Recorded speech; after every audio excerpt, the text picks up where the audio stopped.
Dans cette nouvelle vidéo, on va vérifier la loi de D'Alembert. Bien sûr, on a dit que c'est une loi linéaire qui représente l'absorbance d'une solution colorée en fonction de la concentration. Donc on va directement ouvrir l'onglet A en fonction de X. Et voilà les paramètres de cet onglet.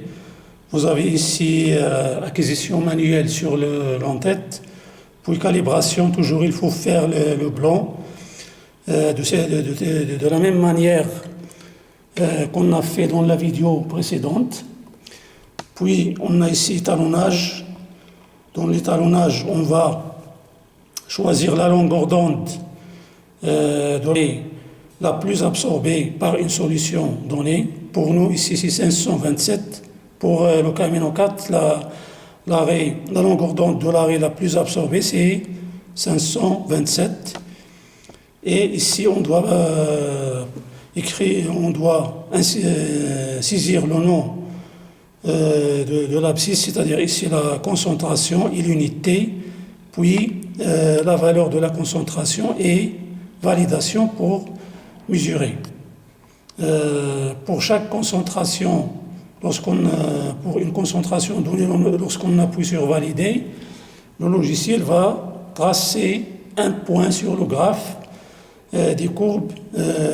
Son ordonnée, son abscisse, c'est la concentration qu'on a inscrite en valeur en X, et son ordonnée, c'est l'absorbance mesurée par le spectrophotomètre. Et on a ici tracé la droite d'étalonnage lorsqu'on a terminé.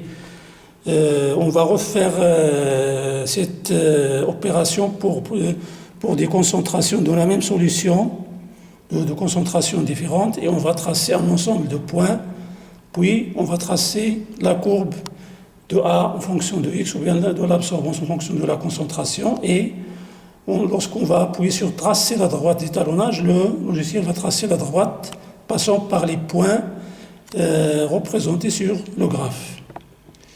Si on veut connaître la concentration d'une solution inconnue, bien sûr cette solution doit être diluée, et il faut prendre un échantillon de cette solution et la placer dans le porte-cuve et appuyer sur mesure, et il va nous afficher en dessous la valeur de cette concentration. Donc c'est ça ce qu'on va faire.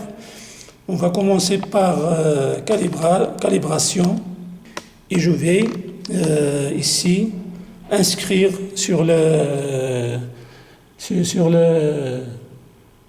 boîte de paramétrage de A en fonction de X, je vais inscrire la valeur de la longueur d'onde de l'arrêt la plus absorbée, c'est-à-dire 527, celle qu'on a trouvée dans l'expérience précédente. Et je vais écrire ici le nom de la courbe, grandeur mesurée en abscisse, concentration, donc concentration,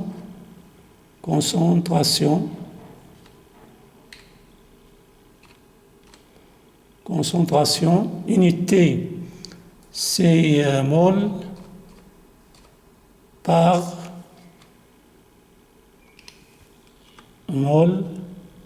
litre. Voilà. Donc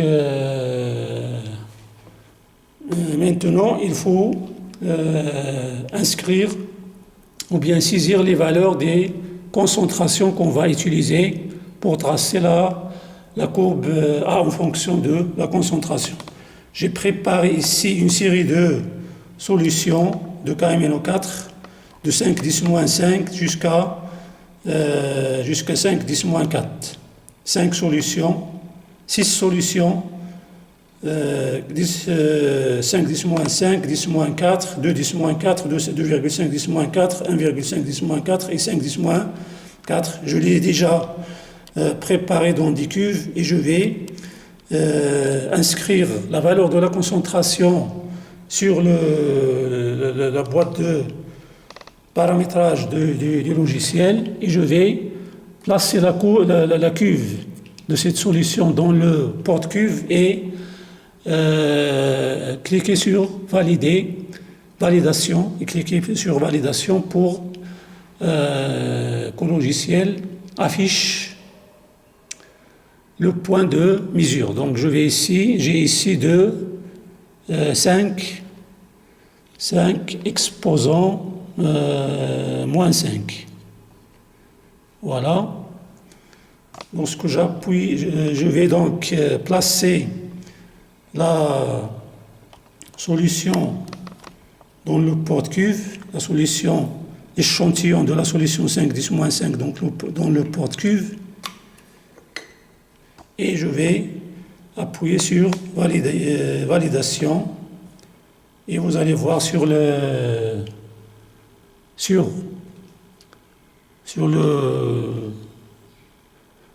fenêtre des graphes un point de mesure. Le premier point, c'est tracé. Je vais continuer le deuxième.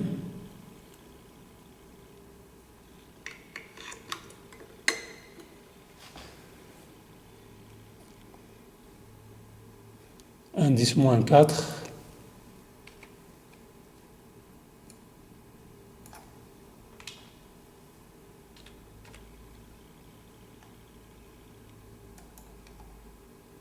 Le deuxième point, c'est placé. Deuxième point, retirez la première cuve, placez la deuxième, saisir sa concentration de 10-4, validation. Le troisième point,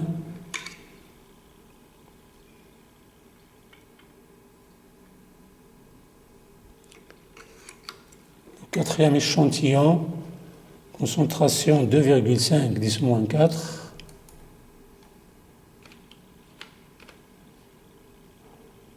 Validation. Voilà. Nous suivons.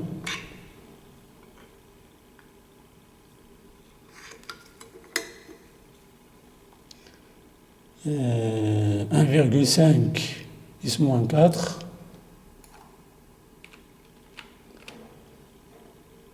Validation. Voilà, cinquième point s'est placé. Le dernier, c'est 5, 10-4. Validation. Voilà. Voilà, donc les points sont tous représentés. Et je vais ici appuyer sur tracer courbe d'étalonnage, tracer la droite d'étalonnage, voilà, et la droite, voilà, la droite, elle est tracée, donc vous voyez ici que c'est une droite qui est linéaire, les points sont très proches de la droite, c'est la loi de Beer-Lambert, A en fonction de la concentration, donc c'est une courbe d'étalonnage. On peut utiliser une solution de concentration inconnue pour déterminer sa concentration. Donc c'est ça ce qu'on va faire maintenant. Et de concentration inconnue, je vais prendre un échantillon de cette solution dans une cuve et je vais la placer dans le porte-cuve et mesurer son absorbance. Donc je vais la placer j'ai pris un échantillon, je vais le placer dans le porte-cuve, je vais fermer et je vais ici utiliser solution inconnue, dans la rubrique solution inconnue, mesurer, j'appuie sur mesurer et l'absorbance va s'afficher. Vous voyez ici l'absorbance, elle est affichée, c'est la valeur de l'absorbance, c'est 1,19 et je vais utiliser ici le pointeur pour déterminer la valeur de la concentration. Donc je vais appuyer avec le bouton, j'ai appuyé sur le bouton droit de la souris, La boîte de dialogue s'est affichée. Je vais appuyer sur coordonnées et je vais aller à absorbance 1,19. Je vais rétrécir l'échelle. Je vais sortir de ce menu et je vais ici rétrécir l'échelle. Donc on appuie sur l'échelle, voilà une double flèche qui apparaît et on déplace la souris. Vous voyez l'échelle se rétrécit et je vais revenir sur coordonnées en appuyant du bouton droit, coordonnées, et on va aller vers 1,19. Voilà. Terminé. Et on va voir ici les coordonnées 1,19. La concentration de cette solution c'est 4,926 10 moins 4. 4,926 10 moins 4. Donc c'est ça la valeur de la concentration. Donc voilà, je me suis arrivé à la fin de cette vidéo.